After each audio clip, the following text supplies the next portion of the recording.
Today's podcast is brought to you by Audible. Get a free audiobook download and 30-day free trial at audibletrial.com/eggshow. Audible has more than 180,000 titles to choose from for your iPhone, Android, Kindle, or just about any device you can imagine. As loyal listeners to the Eggs Show, you can download a free audiobook today by visiting audibletrial.com/eggshow. Again, audibletrial.com/eggshow for your free audiobook courtesy of Audible. Hey everybody, welcome to Eggs. Today's guest is Jamal Collins, aka Jayworking.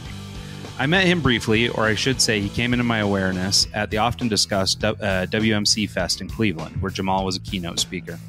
He is a well-known graphic designer, speaker, and perennial podcast guest, but he's probably better known for the amazing work he does in his community. After years of decline and hardship in Cleveland, Jamal set out to create a program that offers graphic design training to underprivileged children in the hardest hit parts of town. A Cleveland native, he's decided to dedicate his life to rebuilding the city that he loves and giving opportunity to those who might not otherwise have it. He's a truly inspirational figure, and we're grateful to have him on the show. Ladies and gents, let's give a warm welcome to designer, educator, mentor, and community advocate, Jamal Collins. Thank you. Yeah, not a problem. Thank you so much for making time to come on the show. We really appreciate it. Definitely. That was an awesome intro. That may be the best I've heard. All right. I like it. I'm happy to share it with you. Just make sure I get attribution. For sure. So before we dive in, so let me give a little background. As I mentioned at the top of the show, we have talked about, Jamal, I don't know how many or how much experience you have with this show, but we've had a lot of people that I was super grateful to meet out at WMC Fest on this show. A bunch of dudes that I met out there, designers and stuff like that. It was a really great experience for me.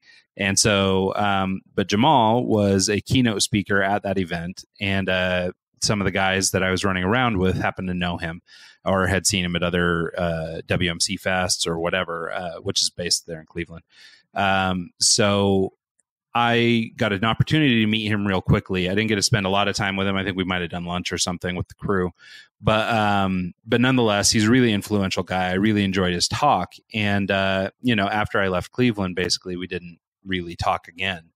Then I don't know, it's been a few weeks back.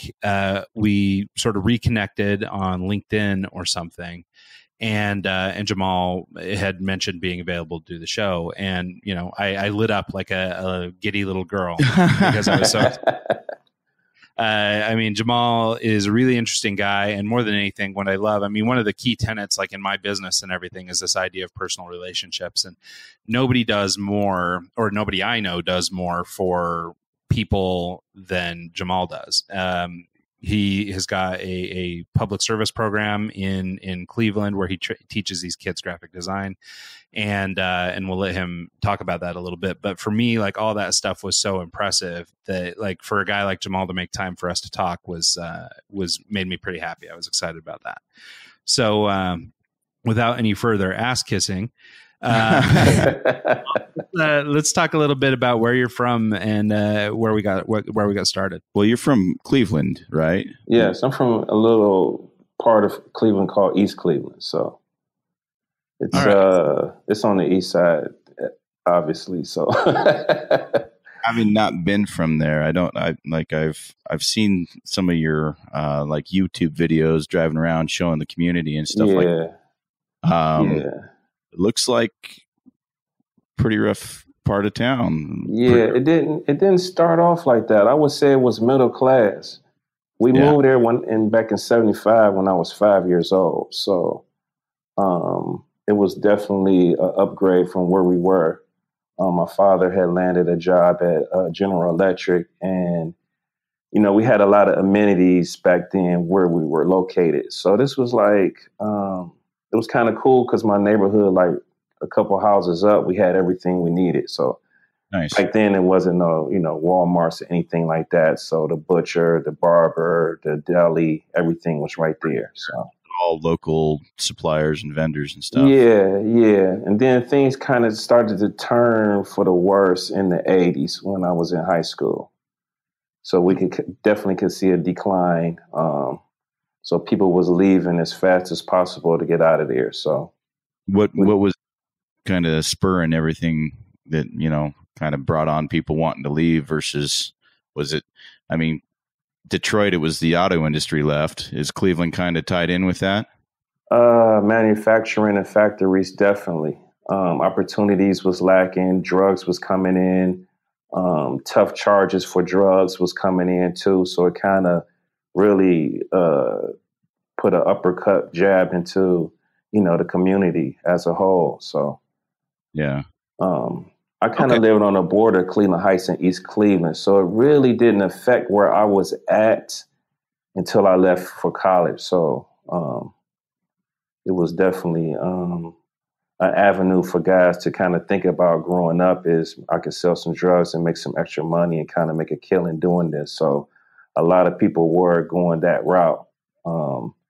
If you wasn't like a super duper scholar, they really wasn't trying to pull you in and recruit you for college or anything like that. So kind of the odds was, this lack of awareness of other options. So this was a route. A lot of guys jumped into going into the service, and literally after that, they were going to Desert Storm. So this was like 89, 90. Oh yeah, I remember that time. Yeah. So I actually have a Pepsi bottle with the Desert Storm commemorative one. Well, it's funny. So, because maybe I'm just naive. Obviously everybody has heard about the problems in Detroit, and I guess for people that don't know, Cleveland is geographically very near Detroit. But for some reason, it seems like Cleveland was a little bit of a sleeper. Like maybe people didn't realize how bad it was, or how bad it's gotten anyway. And so I think it's interesting to hear that. Basically, over the course of your life, you watched the decline. Can you talk a little bit about? What was your family life like? Where did you get this sort of bug, or what is it that made you the guy you are now? My family is close knit. It's not super big, but my parents are still married. So I had, 2 sets of grandparents. I was lucky to have them in my life as well. So I did have this structure. Yeah. In most people these days, I wouldn't say most people, a lot of people don't get that these days. Most people are, mom and dad have split and they're having 2 Christmases, and, it's right. not the, Well, so do you think it was your family being close like that sort of, I don't know, gave you the strength to get through some of these struggles? Because it seems like growing up as a youth, when I think I read somewhere or heard somewhere that, like you alluded to, the drug problem or cocaine was becoming a real big issue there. It'd be pretty easy for a youth growing up to get wrapped up in all that stuff. And it seems like largely you were able to avoid it. Do you attribute any of that to your family or sort of the tight-knittedness of your family? Definitely, but I want to say that the odds was in my favor, because even with the tight-knit family, I was kind of headed in the wrong route. It was just a matter of time for me to, even with the support wasn't enough. So I had guys who had the same structure, and they kind of, his first offense landed him in jail for 15 years. So it was like a thin line between, making the wrong move, and it would kind of cost you your life. Right. So at what point did you, I don't know that much about your design background. Are you an artist by design, by trade, or are you a graphic designer? And what sort of, nudged you into picking up the pen or picking up the mouse? Yeah. As far as I can remember, I was always drawing. So I was always doing illustrations, as far as I can remember, 5 years old.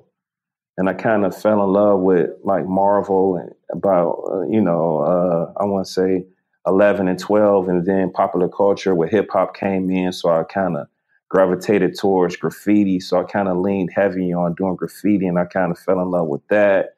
So, and there was some other guys around me that was top graffiti artists. We didn't have any trains or anything, but guys were definitely bombing down by our train system. So, it was some vocational programs at my school. It was a lot of them. It's so funny. We got access to our old yearbook, so I'm looking through there and I'm seeing all of these different things we had. It was amazing. We had golf, we had volleyball, we had. The one thing that I do know we had was commercial arts, but I couldn't get in there because of my grades. But I never really pushed hard. I kind of talk about this a lot. Pushed hard on my parents to get me in there, because you had Art 1 and Art 2, and then the next move was to go to commercial arts, the vocational program. So that was my problem. I never got in there. So coming out of high school and not having that, the commercial arts program to kind of get you, your foot in the door, steer you there. What did you do different to kind of get into it later on? Like, did you go to college later on, or did you just kind of build a portfolio and start putting your work out there? Actually, I went to college, and I had a buddy who he had graduated. He graduated. I visited Ohio University in the 9th grade. So he had graduated and he was already on campus, and he was cool with us. He told us to come and visit. So me and my buddy jumped on the Greyhound, and I came back a changed man. My mother didn't know who I was. I was like, I need to do my ACTs. Because it wasn't no internet yet. So doing your ACTs and SATs was like you had to, fill out the paperwork manually and mail it off. It wasn't like I could just type in universities and see, my financial aid. So it was like, you had to have a counselor really put the stuff and sit you and your family down, because my parents didn't go to college. My mother has a master's degree now, but I was the first person to go to college in my family. Because, back then, 70s and 80s, it really wasn't practical. It really didn't have to be, you didn't really have to go to college if you didn't want to. My father just got a good job, paying good money. So if you could just go to LTV Steel and just get a job making buku money. So. Yeah. Is that what he did? Was he a steel worker? He worked at General Electric. Nice. Yeah. And just as a side note, what's your mother's master then? What is it? A business administration. Oh, nice. Well, that's really cool. So, do you get some of, clearly you're a little bit entrepreneurial. Is that something that ran in your family? I don't know. I don't think so. No, they was workers for the most part. So you grew up sort of surrounded by that hardcore work ethic. Right. Yeah. So I never needed anything, we never needed anything. So I never moved. So we wasn't moving a lot. So I had structure. I had all the latest Jordans. So I was pretty much, we was middle class. So I had stuff, Yeah, well, and I know that, one of the drums that you beat a lot is about hard work and effort and putting in that time and stuff like that. And so it sounds like maybe that comes a little bit from your family.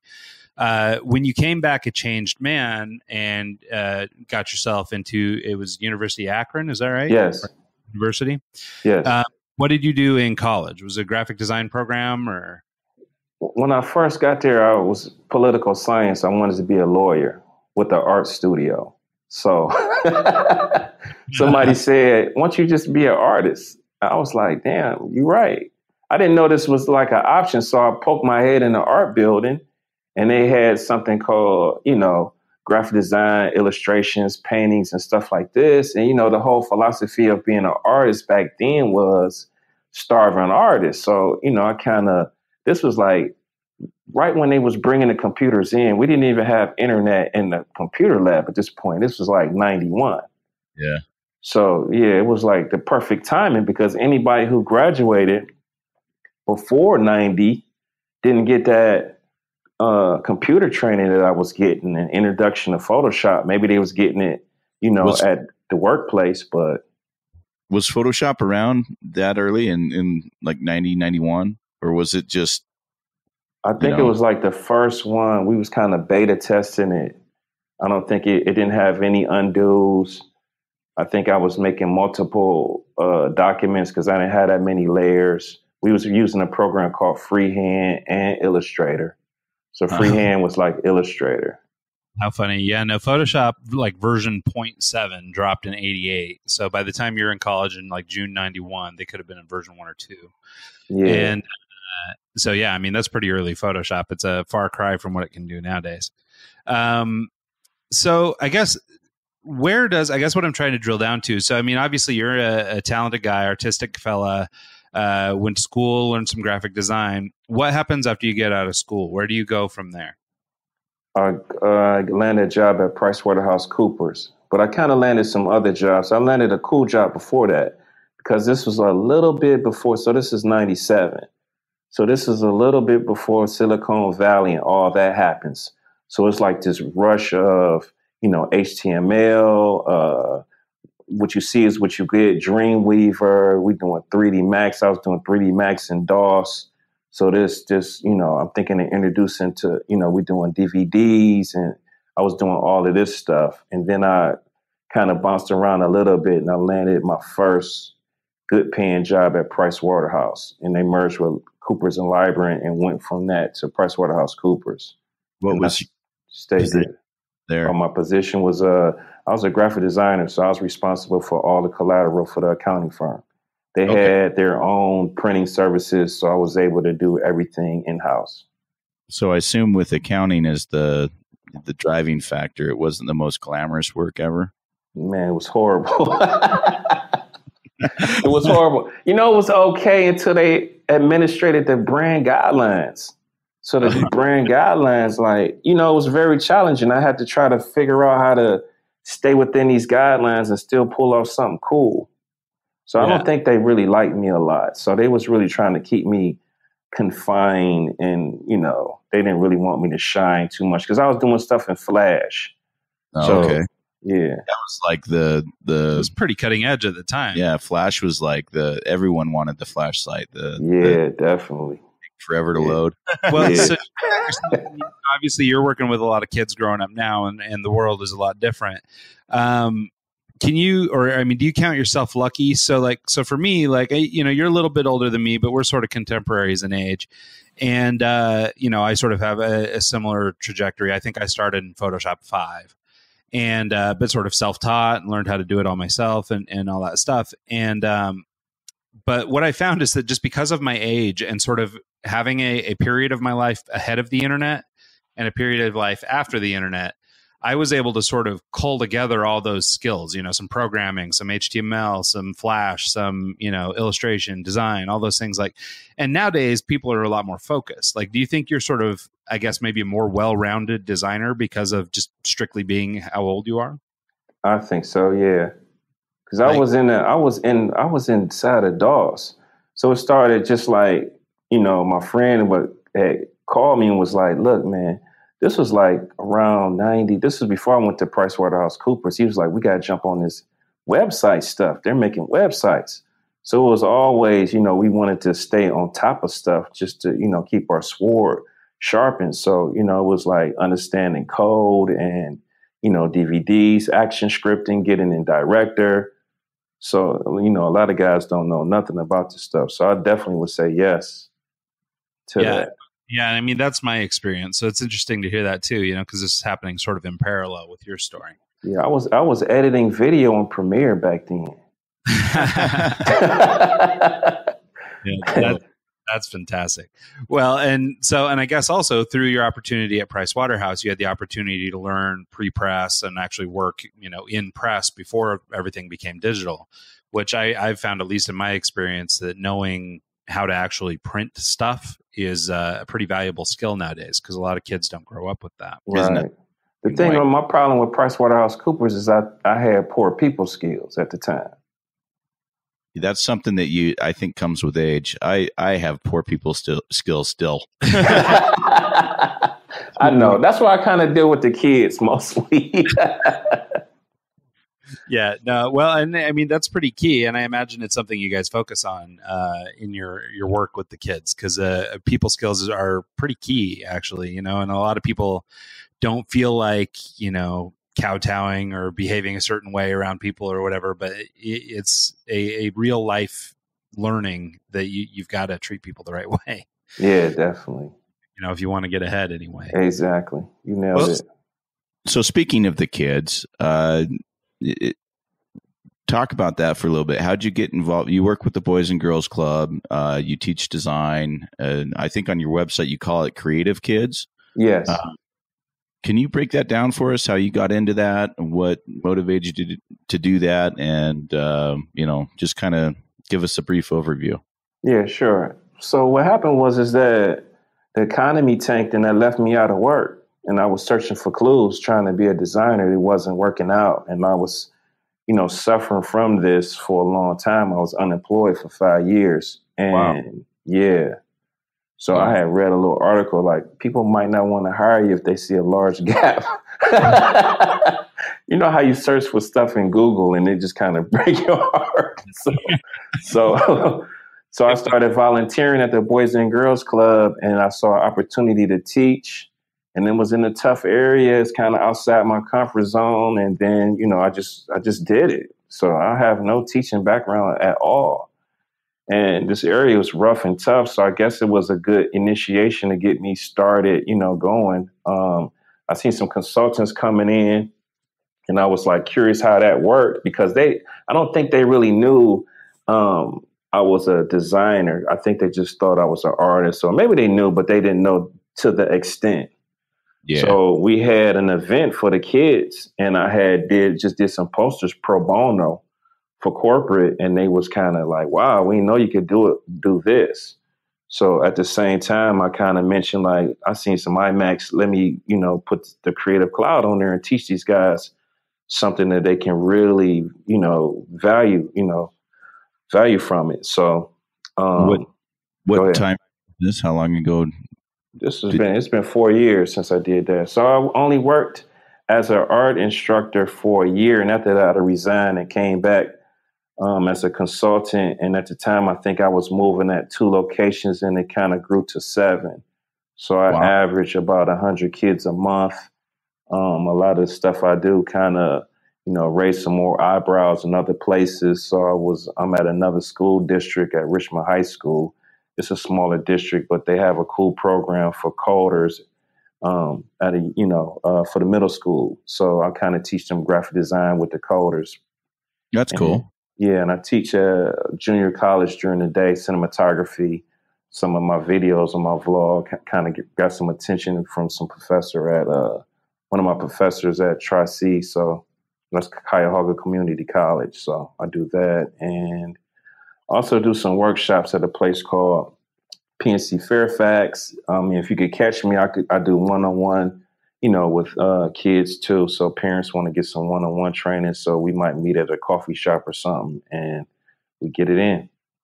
So can you talk about the Boys and Girls Club, what it is, how kids, I have a roommate that I think was pretty involved in the Boys and Girls Club when he was a kid, but I never really, it wasn't part of my life. I don't know anything about it. Is there like an age limit where you can start coming, and then you just kind of come after school and hang out while your parents are at work? And yeah, definitely. So it's different locations spread out. Some of them have school sites, so they're within the school. Some of them have their own locations. It's an after-school program, and I don't know how early it is, but I think school agers all the way up to 18.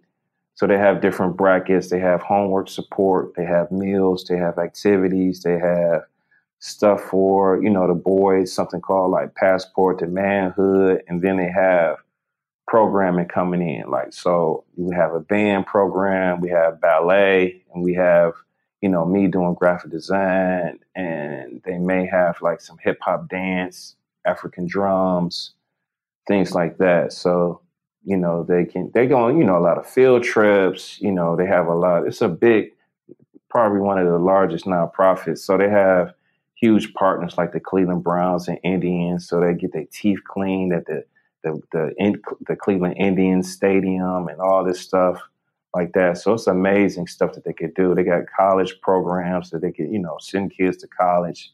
And we have me coming in and giving them something more than just, crayons and markers, really giving them something tangible that they could turn into a workforce opportunity. And TV and saying, hey.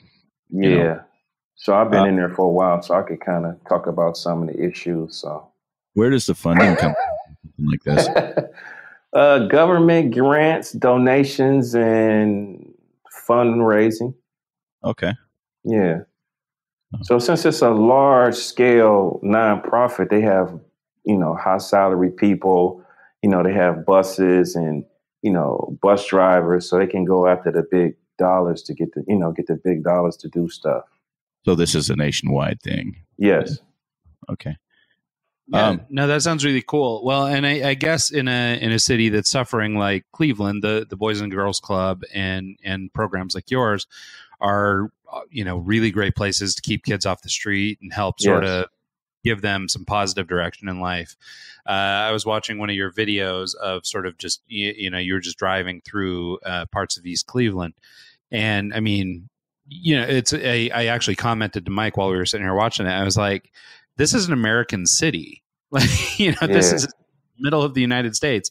And I mean, it looks like war torn, I mean, it looks like third world out there. Yeah. And so for these kids, that have to even if they have a good family and good everything at home, just having to walk through that on the way to get to somewhere or whatever is, really troubling. And so I think it's really, notable what you're doing, to give back to your community in that way. I guess, is there something in your life that you could point to that sort of led you in the direction of community service? Like, I mean, you mentioned that you were a designer yourself, but there's clearly a switch. Like, was there something in your upbringing or something that sort of gave you that itch to help community? Yeah, I think the main thing is I know what I needed. You know what I'm saying? I didn't have no Boys and Girls Club, and I kind of lacked a lot of advice. We kind of was just learning as we go. And that could be bad, learning where learning from your mistakes, because your mistake could land you in prison. Yeah. Or land you, strung out on drugs. Like some of it, we was dabbling in this stuff. So we definitely needed extra support outside of, the parents. Definitely. Yep. So, like I was making crazy mistakes in college. Like this is, retarded for me to be doing some of the stuff I was doing in college. Like, so I feel like if we would have had some advisors to point us like, you guys should be running a company, starting a company now type of thing.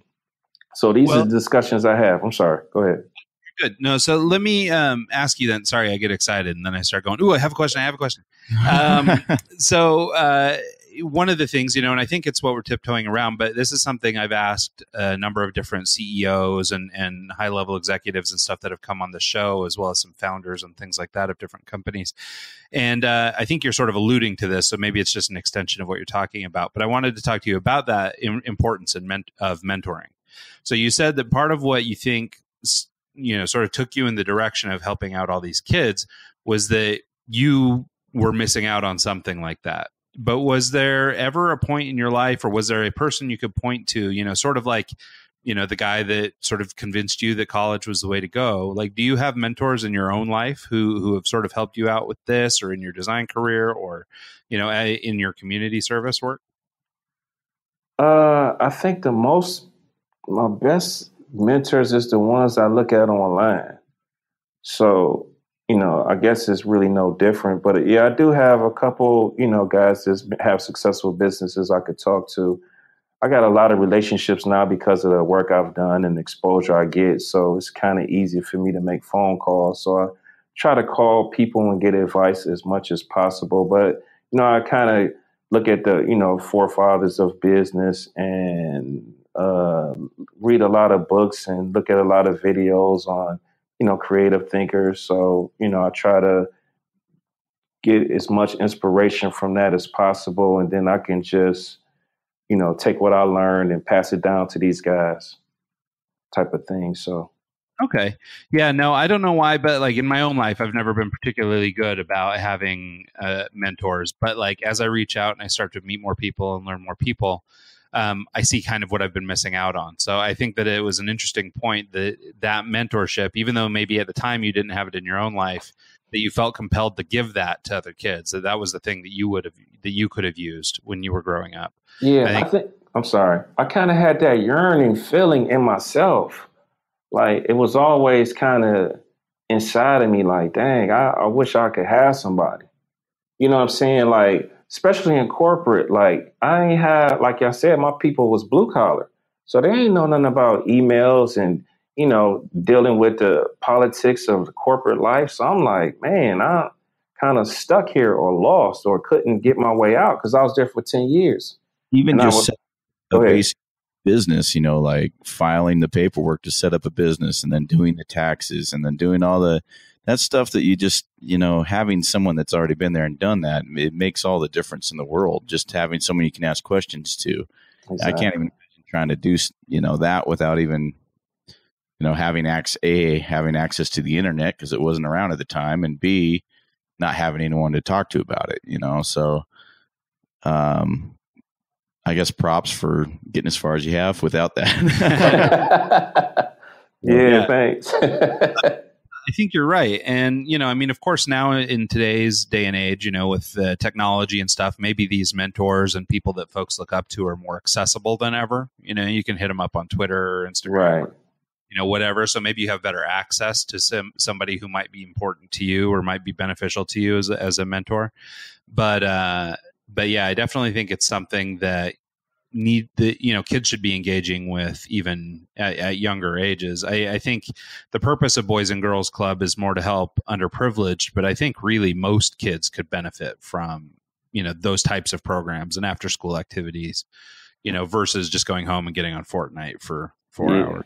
But the problem is that they had the Boys and Girls Club on Fortnite. So, I'm trying to come in there.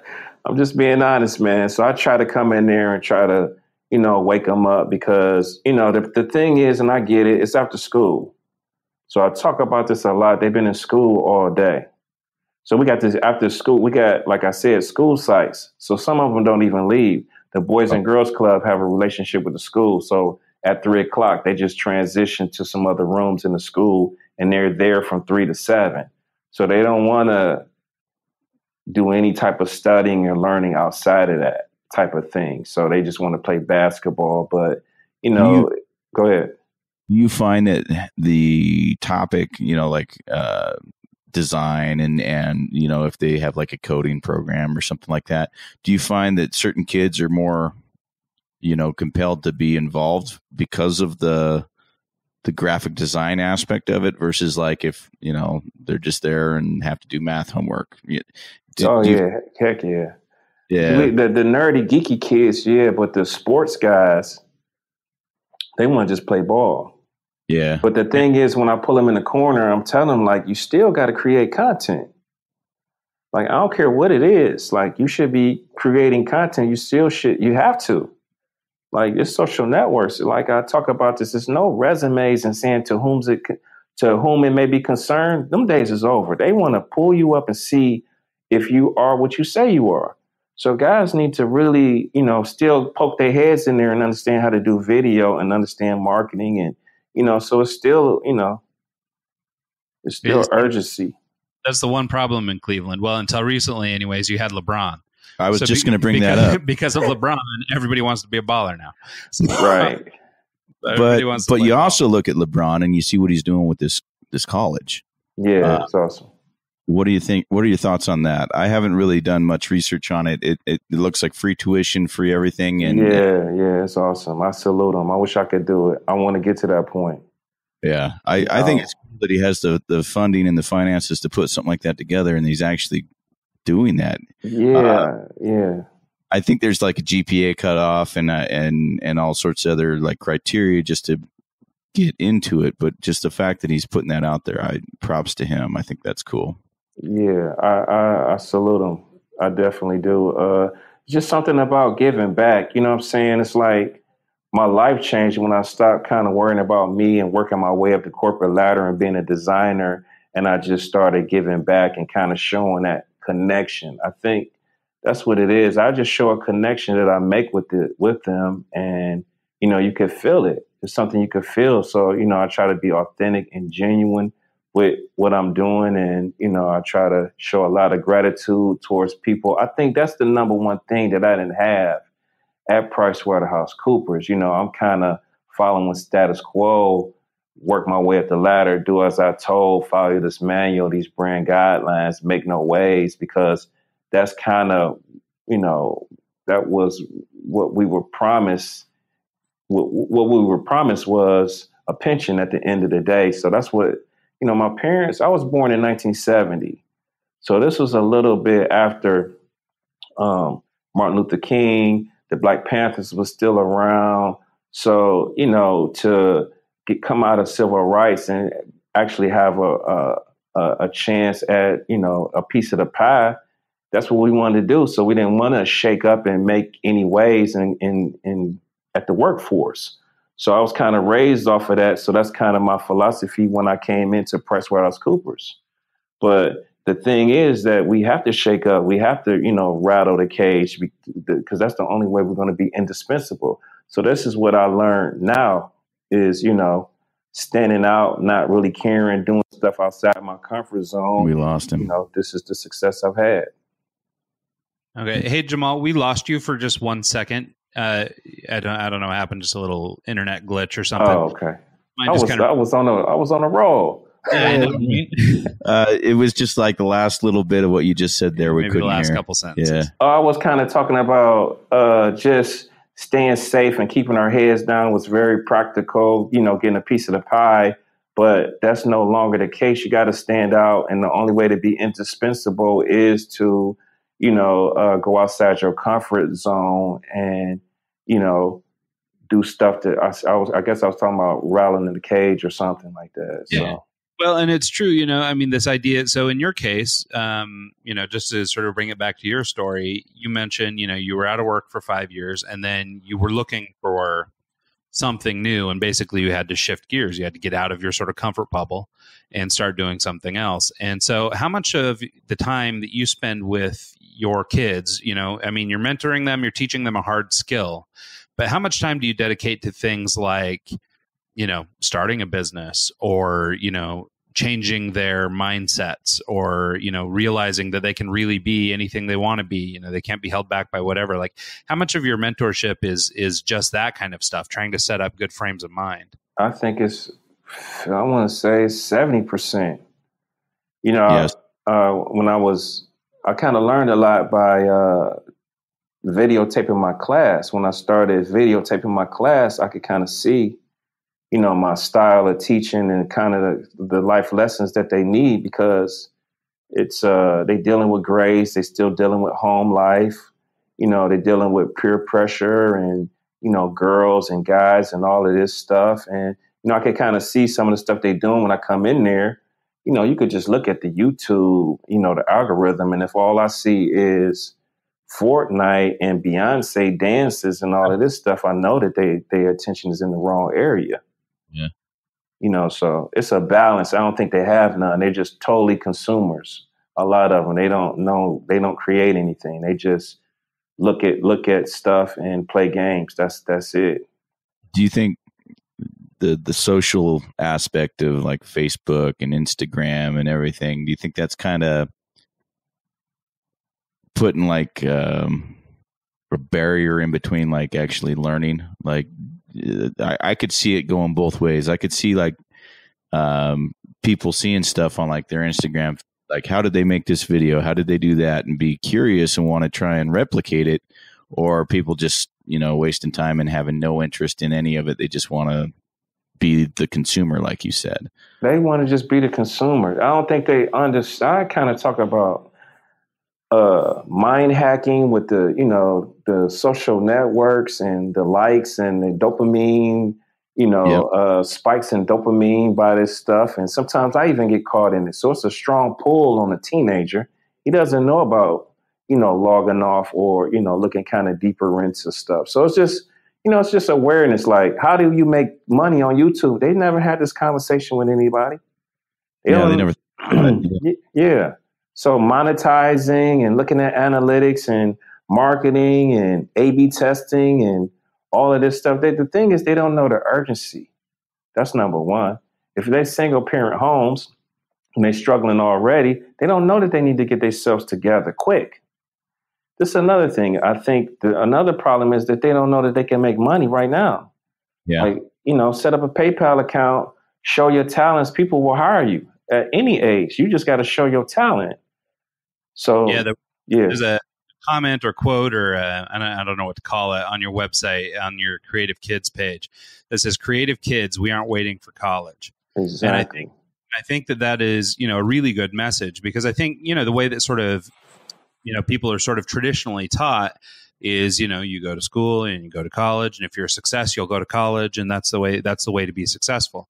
But as we've interviewed a number of different people on this show with education platforms and things like that, it's clear to me anyway that what education looks like is changing. And so, like you're saying, we can, or, for these young kids, I have an 11-year-old son who's like now really into Photoshop, and now he's dabbling in iMovie, and he's cutting, little YouTube videos and stuff. And, he's having a ball with it. But what he doesn't even realize is that he's building practical skills, and he's 11. He's going to be able to turn that stuff into work, in the next few years. And, and he doesn't even think about it, or doesn't, it requires that mind shift, and he's lucky enough to be growing up in the house with a designer. Well, lucky, I say he's lucky. He probably wouldn't say he's that lucky, but growing up with somebody that, has been in the business a long time and knows design and knows, this industry. But, for a lot of these kids, they don't come from that. They have a hard home life, or they have a hard social life, or a hard whatever it is. And, they may not realize, maybe college seems out of reach, so therefore everything's out of reach. When you can be shifting their minds to realize, you can be anything you want to be, like, for reals. Everybody says you can do whatever you want, but you really can do it. Yeah. The problem of a lot of them has this entitlement too. So a lot of them come in with the fancy clothes and shoes. They got new iPhones. So they kind of got everything they want almost. They have no restrictions too. So that's kind of the problem too. Yeah, no, I fully agree with you. I see that even in my own kids. They just they don't want for things the same way we did. Amazon is just a click away now. You can get anything you want, like you were talking about earlier with the ACTs and having to mail them in and all this stuff. Everything's at a click nowadays. And so, you're not feeling those hunger pains. So you're trying to create that in somebody because they're not getting it from their environment. Yeah. Another problem I have is I don't know how the family structure is. So, the parents may have, lack of technology experience. They may not have, some of them don't have computers at home. So, it's hard to try to, sit and do what I'm telling them to do. And you got a football flying past your head. So some of them do need to be able to quietly work at home. Like you said, your son is at home working on Photoshop. It's kind of tough when you got guys pulling you like, come on, type of thing. So, I definitely need more parent engagement. Definitely. Do you think that that's maybe the next step in sort of the Creative Kids program is involving more parents? You mentioned doing some one-on-one with adults and things like that. Yeah, I've been moving towards that way. The year before I spoke at Weapons of Mass Creation, I went to see Jay Wallace and took my kids to a workshop. And this time I split the tickets. Instead of just giving to a bunch of kids, I gave them to my top kids and their parents, so their mothers could come and see and talk and ask questions and things like that. So some of them know, but it's all about, letting them know, giving them that awareness. I've done 2 events with some of my design friends called Spark 216. And this is like a design day. We just had one this past weekend from like 12 to 5, and we definitely have a parenting piece. The other piece is matching kids up with design professionals and doing some design thinking. And which was cool. The first time I kind of used this was we used Adobe Spark. Yeah. No, actually, Adobe Spark is where my son started, where I was going to have him start doing some social media work for us. And Adobe Spark is this cool little platform for anyone who doesn't know what it is. It's web-based and application-based. And you can build little graphics. You can take stock photography and drop words over top of it. You can do all this stuff, but you can do it on your phone or you can do it on their website. And it's a cool little platform. Animated, right? So you can have you can do your some logo. Basic animation and things like that. Yeah, it's really cool. And so, but it definitely, lowers the barrier. It's easy to get into and start using it. And now I think you can do Spark Video and Spark exactly. Stuff. It sucks for us as designers, but our biggest competition is somebody's cousin or somebody's neighbor. But now it's turning into this in middle school. Yeah, it's a tough business for sure. And so, but I think that the type of coaching that Jamal is doing is really key, especially for building sort of the future generations of designers. I guess, are you seeing any trends or anything that you've noticed working with the kids? Like you mentioned, the entitlement being a problem. Like, have you found any ways to sort of overcome that kind of thing? I mean, I know that that's an issue that's rampant with everybody I know that has kids, but there is sort of this entitlement, and people just aren't as hungry as they once were. Have you found anything that works with your kids, not necessarily your kids, but kids in your program, to help them overcome that sort of sense of entitlement and get that hunger in their belly again? I think once they start creating stuff, if they sit with me for a couple sessions, they definitely get it. They want to hang out with me. They're showing me stuff. They still kind of following me on social networks. So a lot of them still lean towards me, towards a little, different things. So I do see some, progress, definitely. Definitely. That's good news. Yeah. I just kind of wake them up. I'm like the cool uncle. I kind of ask them, like, who's in a single family home in this group? They raise their hand. Who only got one car in here? They raise their hand. So I let them know, like, y'all really need to wake up to this urgency. Like, I will not stop until I get some guy working for Google out of my camp type of thing. I want them to be able to make money. Like, guys, y'all can make money now. Just got to show the work. Yeah. Well, and I think that's the hurdle to overcome, right? Is that entitlement kills that work ethic. It do. And it's sure easy to not work. It's, there's so many things to do, Fortnite included, I'm saying because my kid has discovered it. He resisted against it. He said it was dumb for liking it. And then into it, and I can't pull him away from it. It's crazy. I'm doing 6 free sessions with PNC Fairfax, and I, put the word out. I had some people come, but I feel like it should be people knocking over the door, like running in there as fast as possible. So I don't, it's still a lot of work that needs to be done. But, I fill up the class, but I feel like it should be overfilled with some free classes. Come on. Yeah. I had a guy, he said he had a computer. He had some type of computer. I said, meet me at the library on Sunday, and I'm going to load it up with Adobe and everything you need. And I was like, you got to call me because I'm not coming to that library unless you call me first. He never called. I get that all the time. I don't know if you know my backstory at all. I'm a DJ. And I get all these kids coming in the club. They see me do my thing. They're like, oh, that's so awesome, man. I'd love to do this. I'm like, yeah, just hit me up. I'll show you the basics. I'll teach you, like how to beat match, how to load Serato, and how, do the basics kind of thing. Just get them started. 9 out of 10 times, no one ever replies. No one ever calls back. And I'm always down to help because I think it's cool. I had someone do that for me when I was that age, and it makes a difference in the world. And so I'm always down to help. But 9 times out of 10, they never even get back to me. Yeah, that's crazy. I don't know if it's just the fact that they're nervous to actually reach out and go one-on-one outside of the club or whatever. But I'm always down to help, and I think it's cool when people give back. Actually, there's someone I think that you should get in touch with. His name is Ryan Carson. Okay. The CEO of Team Treehouse.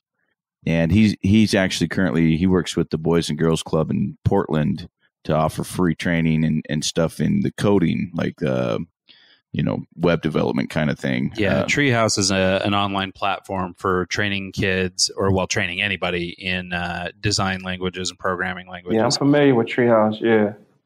And so we had him. The CEO is this guy Ryan that Mike's talking about, and we had him on the podcast not too long ago. Oh, cool. And he actually is coming from a lot of the same spots as you are. Maybe we can make an introduction for you because he's definitely got the same sort of motivators. It's not about money with him; it's about teaching kids, and he's got a real emphasis on underprivileged kids and children of color who maybe don't see programming and technology jobs as an option for them. Cool. Because they don't see their peers or people like them in the industry. And so he's putting a ton of energy into trying to change that perception, and he would be a really good guy for you to meet. For sure. Awesome. Can you set up a introduction for me? Yeah, I'll be happy to. Chris Doe's another one too. We were talking to him, I don't know, a few weeks ago, and he's based out of LA. But one of the comments in our conversation that I really liked was, he's like, if I ever have a kid or someone whose parents are like doubting, getting into this field or design field or whatever, bring them by the studio. I'll talk to the parents. I'll give them one-on-one, talk finances, whatever we need to do to get some motivation there to where they can actually, be involved in it. And I love people like that. I love people who just take that step and just be, proactive and try and change the community and change the environment. Well, this is these are the future creators. They're going to create the next Snapchat, the next Uber and all of this stuff. So it starts with them. So you got to plant the seeds, and make the place a better place, man. That's what it's all about. Exactly. Working with the younger generation, the 10, 12-year-olds who, they're still very creative. I mean, they haven't really kind of gotten into I need to be popular and, sit back and be quiet and reserved and shy. They're more outgoing. They're more, I think their imagination's still developing and still part of their daily lives. Do you ever draw from them? Like, I mean, I'm sure as a designer, you're like, oh, yeah, that really is a good idea. I should try that. Yeah, all the time. Yeah. All the time. That's my core group is like 7th and 8th graders, because once they get it, the first thing, if I tell them like, all right, I'm just going to let y'all just have free time. They like that more than my assignments. So I just let them. So I got like I got a big group on the west side of Cleveland, and these guys just love designing. And, I always tell a story about one of them. He's my top designer. He kind of goes above and beyond. His name is Elijah, and he can't spell, but he's like one of my best designers, even better than some of my older students. He kind of says he uses Google to spell his words. So I kind of work with him on that, but I definitely let the teachers know that, look, this guy is my top guy. So they're like, really? I'm like, yeah. Yeah, I think that's cool because, like there are those guys, the guys that, might have trouble with math, might have trouble with spelling, might have trouble with just and it might be something like dyslexia or something like that. But in the creative world, it's entirely different. They can just sit down and draw and they can do their thing. And that might open doors to later on help, the spelling or the math come with it. Exactly. Props, man. I really like what you're doing. Thanks. So appreciate thank you for that. Well, Jamal, let's transition a little bit to the future and where you're headed. So I think you mentioned that you were working on a YouTube channel and you're hoping to drive some traffic there. What are you trying to do with your YouTube channel, or what do you hope to do with it? Just using it as an exposure piece to what I'm doing. I'm just trying to raise my subscribers, actually. So that's Jayworking at my YouTube channel. I put a lot of content on there. My website is jayworking.com as well. I'm just trying to expand to have just so I could be at more places, more locations. So is the idea going forward then to continue building your program, or what's the future look like for Jamal? Yeah, I want to build the program to more locations, volunteers, employees. Do you have the aspiration of taking it outside of Cleveland, or do you think that this is something that stays homegrown in Cleveland and it stays there? Definitely Ohio for the most part, because I went to Akron University too, so I would like to spread my wings in Akron. I want to, I'm very ambitious at this point. I'm still kind of young. So I'm looking at Akron. I got some good ties in Columbus. So Akron and Columbus next once I get Cleveland going, So I want to be in more schools, more after-school programs, be able to have an avenue where kids can kind of log in and get some one-on-one coaching, maybe online on a platform like this as well. I don't have that service yet. So I'm kind of thinking about, this is kind of on the back burner, but maybe a podcast where, a student can kind of log in and kind of chat with you guys. So, yeah, that'd be fun. Yeah. Yeah, no, that'd be really cool. And actually, there's a couple platforms out there nowadays that make doing sort of a rough podcast pretty easy, so kids can start broadcasting and like you were talking about earlier, generating content. Because really that seems to be sort of the name of the game, is just putting out content. Yeah, definitely. And making sure that content is of value. We're not just talking about, nonsense, but actually get out there and share some information of value. And one of the ways that you do that is through keynote speaking and public speaking. I had the pleasure of hearing you at WMC Fest. How do you feel about speaking? Like, is that something you like to do? I know it at least it looks to me, as somebody sort of in this industry, that, I mean, because I'm somebody who definitely does not like doing public speaking. But I feel like it's becoming a pretty big part of what it means to be a creative nowadays. What are your thoughts on that? I agree. I've been appointed to be a leader, so I have to, because I'm a bridge between, you guys, people who's been in the game for a long time in the inner city, to let them know that, this is the best position you could be in as a designer, because I don't need a marketing person. I don't need a video person. I can do everything on my own. So I think we are the most valuable people. They just need to learn how to package their intellect. So that's the main goal. So I definitely know that it's a must to, be a public speaker and, preach the gospel about, being a designer and, recruiting more design mentors to come out and give back and make the community better by, raising these little future creatives. So I think I heard that you have 7 kids. Yes. My oldest is 25. My youngest is 2. So I got two grown ones, and I got 2 babies, and I got 2 little. I got the middle ones. I kind of break them off into little sections like that. So I got a 12-year-old, 10-year-old, and 8-year-old. So them the ones who kind of can hang out. And then I got a 2-year-old and 4-year-old. I kind of call them the twins because they're the same size. Then I got 2 grown kids. Are you? I'm at the library right now. I couldn't possibly pull this podcast off at home. Too much noise. Right. Yeah. No, we're at a co-working space for the same reason. My boys are out for the summer, so there's no silence around the house. Do any of them kind of pick up on your design? Do they want to be involved in Dad's career? I don't know if they, my daughter was like, I was out somewhere and somebody approached me and she was like, my daddy is famous.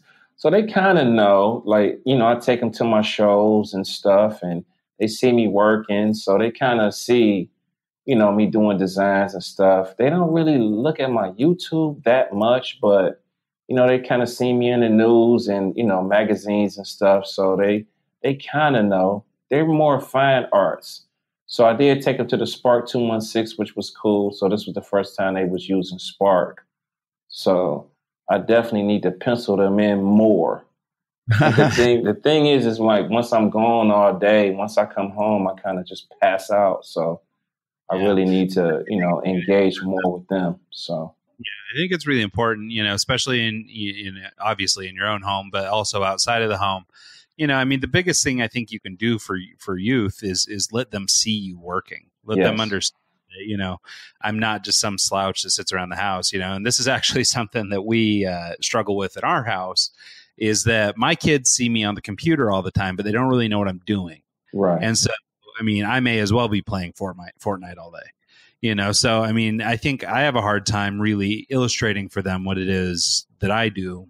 And, honestly, if you asked anybody in my family what I do for a living, they wouldn't really know. No, he just sits. Something, well, I think he designs or he does something, but like they wouldn't have a clear understanding of what I do. And that's, a shortcoming on my end. But nonetheless, when I do have a project going or whatever, or if I've got a deadline and I'm really having to kill myself to hit something, I think it's important for my kids to see me working hard like that. Definitely. And I it sounds like you're doing that with your own kids as well as, obviously your kids by extension in the program. Yeah, definitely. I think it's a must because my father, he just went to work. My mom went to work and then, he just came back. I kind of knew what he did, but, I kind of take my kids to my class so they see me teaching and, they kind of see a lot of stuff. I think the videos, for the most part, my YouTube is kind of for them. So it's I can actually leave back a a legacy of my philosophy and how I feel on the YouTube channel. So when they do get older, they can kind of see my point of view. I think that's something that didn't necessarily have with my father. Like, you know, he kind of tell me stories now, but actually how he was feeling in the 60s and type of, you know, so I can do that now with YouTube. I think that's cool. And I mean, back in the day, it used to be, oh, are you writing in your journal every night? You know, your kids are going to want to read that. And for me, I'm looking at this going like, essentially this podcast is my journal. I'm you know, I think it'll be cool, you know, 10 years from now to go back and listen and be like, oh, I remember that day. That was kind of fun. Yeah. That's awesome. Because I always envy people who had like old tapes, videotapes of themselves when they was kids. You know, everybody has that now, but you know, me, I have like a audio tape. My grandmother used to record me sometimes when I was 5. So I do have that. So that's cool. Yeah, I've got some old home videos, and every time they come out, I'm just embarrassed. Put that away. Yeah, but nonetheless, it's a cool legacy for family or kids or whatever, and it's good to see them working. And obviously, that's you know, one of the beauties of the internet is, yeah, I mean, you'll be able to build this YouTube channel, and you'll leave a legacy or a lifetime of learning and positivity for not just your kids, but anybody else who stumbles across the videos. So it's pretty cool. So we're getting up on that hour mark, and that's usually about when we kind of cut it. But I had one more question for you, and it's something off your website, and it's your landing page. Like when it comes to first designed for social change, and it's got an awesome photo of you laying on that bench, which is dope, by the way. Thanks. Can you define what, in your mind, social change is and how it can have an effect on a community like Cleveland? Social change is changing some type of change. So by definition, social change would be some type of change in government. So it's like 3 pieces to it. So Rosa Parks didn't want to sit at the back of the bus, so she sat at the front, and that kind of, you know, spearheaded, kind of sparked the movement for civil rights. So that was some type of social change. So I just kind of feel like the role of a designer should change into a more responsible role. And that is kind of giving back and being a design mentor to kind of change these guys' behavior and be, you know, a mentor towards them. They'll get better grades. They'll stay away from drugs, crime. And it's just a positive movement to help the youth, because a lot of them are like very behind in their grades, very behind in reading. So we have a lot of issues that kind of leads to just, you know, horrible conditions. So I think that, you know, I'm being very ambitious about, you know, design and social change, but I think I'm onto something. Yeah, I think you are too. I agree 100%. Yeah. Well, and be aware, Jamal. I mean, of course, you know, our channel is your channel, or our casa is su casa. So if you've got it like to promote or anything you'd like to do, you know, put out there, if you would like to do some kind of special podcast at some point with a couple of your students or something, we'd be more than happy to do what we can. Yeah, that sounds awesome. I would love to do that. That's awesome. We'll go down to, you know, to make a couple of these introductions that Mike was alluding to. I mean, you may be aware of Christo, actually. Yeah, you know, that's my guy, Future, man. But yeah, I mean, Chris and Ryan, I mean, they're both really influential guys that are both working in this space. And, you know, not only would they be sort of privileged to work with a guy like you that's doing it for your own community, but maybe they could help give you a platform or take you to another level with it. Because I think that, you know, what you're doing, you know, in a micro world, you know, in terms of just helping the community in Cleveland is really valuable. But this is a problem that exists everywhere. You know, I mean, we've got underprivileged kids in every community, and they could all benefit from having mentors like yours, mentorship programs like yours. Thank you. So yeah. I actually I have a book that do you like to read, or do you listen to audiobooks at all? I do both. There's a book called The Tipping Point by Malcolm Gladwell. Yeah, I like Malcolm Gladwell. Yeah, if you get a chance, read that book. One of the things that he talks about is like the New York subway system back in the day. Remember how back in the day, you didn't even want to go down in the subway. They were all graffiti tagged and all that stuff. He talked about how the city in New York kind of came around and was able to change that and what they did to overcome that problem. And I think there might be some points in there that might relate to what you're trying to do. Cool. So, yeah, that sounds good. That's awesome. Appreciate it. All right. Well, so then with that, Jay and Jamal, unless you've got anything else to say, the website is jayworking.com. You can also check out all the videos over at youtube.com/jayworking. You can also find Jamal on all the socials, of course, twitter.com/jayworking. I guess Jayworking just about everywhere. But we will share all the links and everything in the show notes as well. So any parting shots, Jamal? Anything else you'd like to say before we get out of here? No, it was just a pleasure, man. I thank you for, letting me be on this podcast, man. I love talking to you guys, and I would love to talk to you, in the future again, definitely. Yeah, no, thank you so much for making the time. Seriously, thank you. Yep, really appreciate it. And good luck with everything you're working on, Jamal, and we'll definitely be in touch. Oh, okay, thank you. With that, you can find this show and all the other family of pods at eggscast.com. You can follow us on Instagram and Twitter at eggsshow, or it's eggshow, excuse me. And you can find me, Ryan Rogar, r2mg.com or ryanrogar.com. And Mikey, djontic.com, ONTIC.